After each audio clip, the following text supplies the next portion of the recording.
哎，你说如果找了个外国人，这夫妻之间到底怎么分零花钱？真的是 AA 制吗？是这样的，她最近吧老管我要钱，我问她干啥呢也不说，告诉我过一阵自然就知道了。那我不可能给呀，我没给。然后她实在没招了，跟我坦白了，说想植发，我要头发，让我这边也出点钱，就她主植，我扶植属于。我说植发这玩意儿挺贵的，你们外国人不都 AA 制吗？我给你植一边，她就抗议，她说。我现在不是以夫妻的关系和请求你，我是在以雇佣关系要挟你。我此刻不是你老公，我是你张彩良旗下的头部艺人。平时你发视频，评论区我挨个看挨个翻译，大家爱的是我。在你的视频里，我是顶流。我植发这2万块钱，你要非跟我 AA 制，一人一半，那你600多万粉丝你也给我一半，我自己单飞，我自己单飞。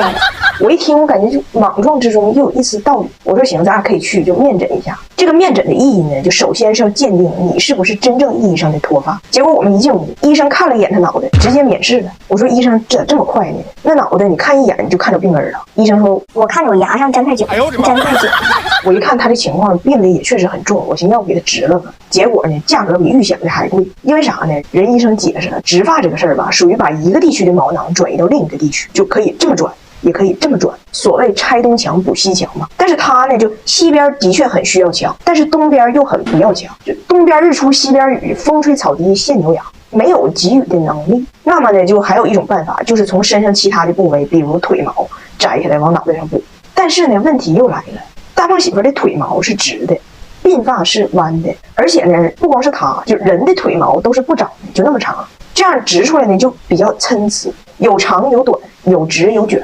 你说那我能给他植吗？最后得花我不少钱，植出来一个泰迪和八哥的串儿，那种感觉，那玩意儿谁要呢？我家已经2串了，我觉得不值，没给他做。这事儿呢就暂时过去了，谁也没提。结果最近呢，突然间就挑事儿，说我给翟奥达的零花钱太多了，孩子不懂得珍惜。他说你看这样行不行？以后咱这家里都是就按劳获取，都以做家务赚钱。哎，谁也别白拿，每个活都有每个活的报价。洗衣服了、刷澡盆了这种水活10块钱，擦桌子了、扫地了这种汗活5块钱。媳妇，你看这样行不行？我一听我觉得也有点道理，我说行。结果这一家，我的天，都是财迷呀，干活干飞了。大胖媳妇这一干活，就恨不得整个大中华华语区全能听见。而且现在在我家这个接活、揽活、倒腾活已经出现了人传人的现象。大胖媳妇揽完活给翟奥达，翟奥达接完活在下方给拿铁。姑娘，你这么扫，到处都是灰，声还大呢。弟弟不喜欢噪音，用这个滴水大白洗涤机，母婴机的噪音特别小。中国的家长和你爸不一样，我们付出劳动讲究一个默默无闻，关键它零扬尘。像咱家有你还有你弟，就得用这种零扬尘，添置个大白，少吸点尘霾。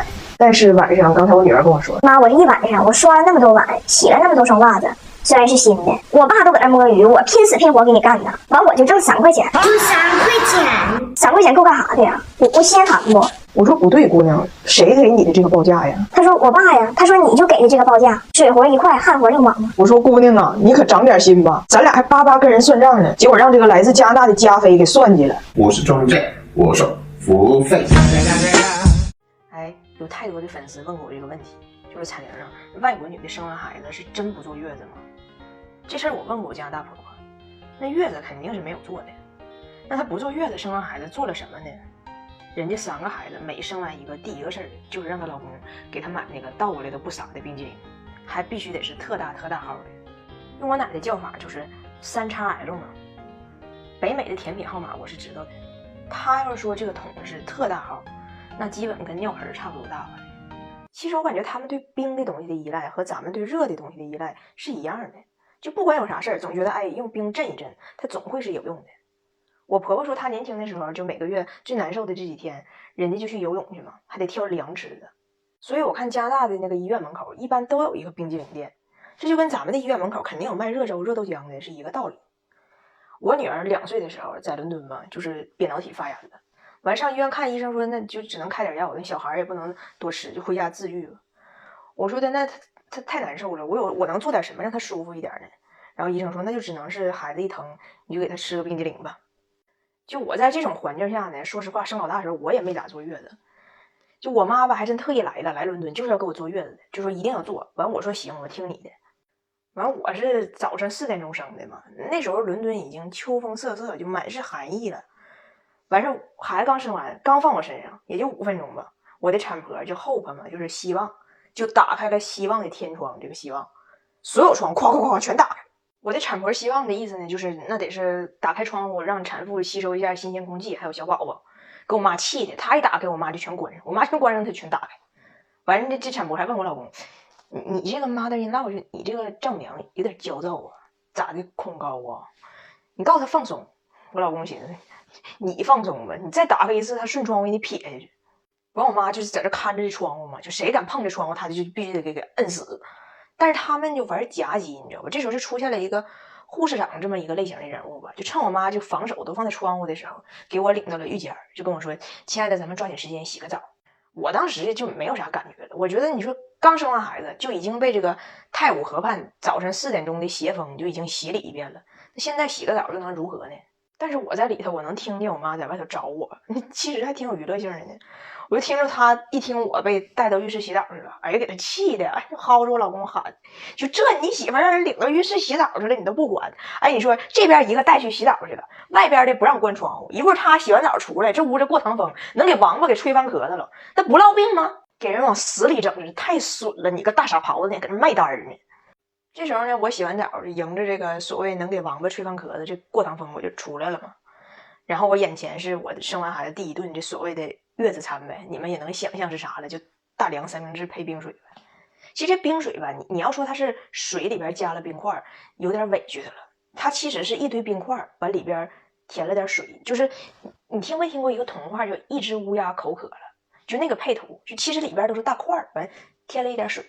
这时候我妈就疯了，就真是疯了。但是产婆其实不明白我妈疯点在哪，就觉得她可能就是焦虑症，完事儿就给她嫁出去了，就以这个产妇要休息为由给我妈给嫁出去了。我妈一边被架着往出走，一边冲我喊：“妈妈一定会回来的，闺女，你一定要忍住，不要吃他们给的饭，不要喝他们给的水，妈妈一定会杀回来的，不能妥协，你是有气节的孩子，他们都是虚伪的纸老虎，听着没？”然后我呢就睡了一小觉，醒了呢，有个护士来找我，问我这个 Miss 黄，这楼里有个 Miss 黄是不是我的妈妈？我说是啊，咋的了？他说 Miss 黄把2楼的微波炉给整爆炸了。后来我一问是咋回事呢，就我妈呀去给我找吃的去了，她就想给我买点糖，结果到处也没有，最后在超市发现有人买糖，她就跟人家买，但是国外这个卖那种大酸奶的桶和汤桶是一个大小一个形状的，人家拿的是汤，她拿的是酸奶，完事跟着人家去看那人是怎么热的汤，到2楼茶水间，人家放到微波炉里热这汤去了，我妈把我这酸奶给热了，结果梆一下子，哎呦我的妈，伦敦塔桥都一震的。我就后来我问他，我说你没看着那个汤上边他画着木瓜吗？我妈说那我不着急吗？我就以为是泰式咖喱汤呗。我的婆婆婚帖来了一趟中国，进货1箱子小商品回去卖，本来想靠这个发家，结果砸得一塌糊涂。第一个出问题的就是大金表，当时温迪在成都荷花石批发市场一口气批了4块大金表，一共80。他当时放的话，今天批发小丁黄，明天北美3套房。结果回加拿大，温迪就把他老板的儿子叫到家里来推销，说什么这是代工厂大牌同款、联名款、限量款，批发市场学的销售话术全学会了。结果老板家少爷拿着表鼓捣3分钟说：“你可拉倒吧，这表2月份还有31号呢，2月份还有31号呢。”这波表砸手里了，又卖上旅游纪念品了。上个月去雍和宫，一人可以免费拿1把香，温迪来回走了3趟，拿了3把，甚至把早达的香也骗走了，带回了加拿大。回去就开始琢磨怎么把这个香卖出去，一根一根卖，薄利多销。结果呢，这加拿大人也不知道买回去干啥用的，这玩意儿呢不买。温迪也挺拼，告人家这个叫 Chinese candle， 哎，你可以把它当成生日蜡烛，冲着它许出来的愿比洋蜡还要灵。结果正赶上尼寇的老姑奶10年了，第一次拜访他家，正赶上人83岁生日，温迪现场就要给老太太拿香过生日。一方面是说清一清库存，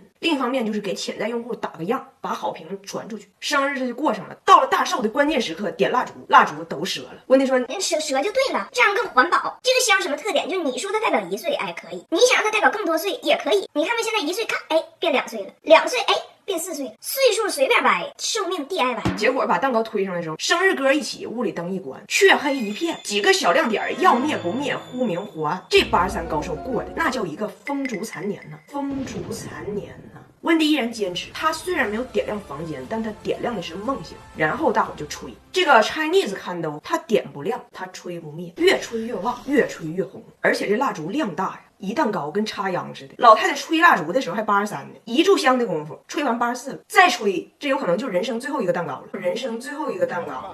温迪挺苦恼，我说温迪你先别急，你带的东西它不好卖，你下次带点美妆护肤类的，带点我老用的国货珀莱雅红宝石面霜3.0，他家口碑特别好，用的还是淡纹更快的环肽，我用的这是清润版，水润润的很温和，这胶原一冲上，脸可不就看着饱满年轻吗？最后一个翻车的是温迪卖的搓澡巾，温迪卖搓澡巾前期销售还是成功的，因为有需求，成功卖出去好几个，温迪都飘了，说未来的加拿大人手一块搓澡巾，加拿大就是金国，他就是金国英语，金国英语。但售后出了问题，他光告人家往死搓，就使劲往死搓，然后皮肤就焕然新生。但他没跟人说得先沾湿，对方呢也挺要强啊，回家呢真往死搓，滴水未沾，汗搓，皮肤没有新生，皮肤牺牲，搓没了。人家现在要求索赔，一共买了他仨搓澡巾，现在要斤斤计较，斤斤计较。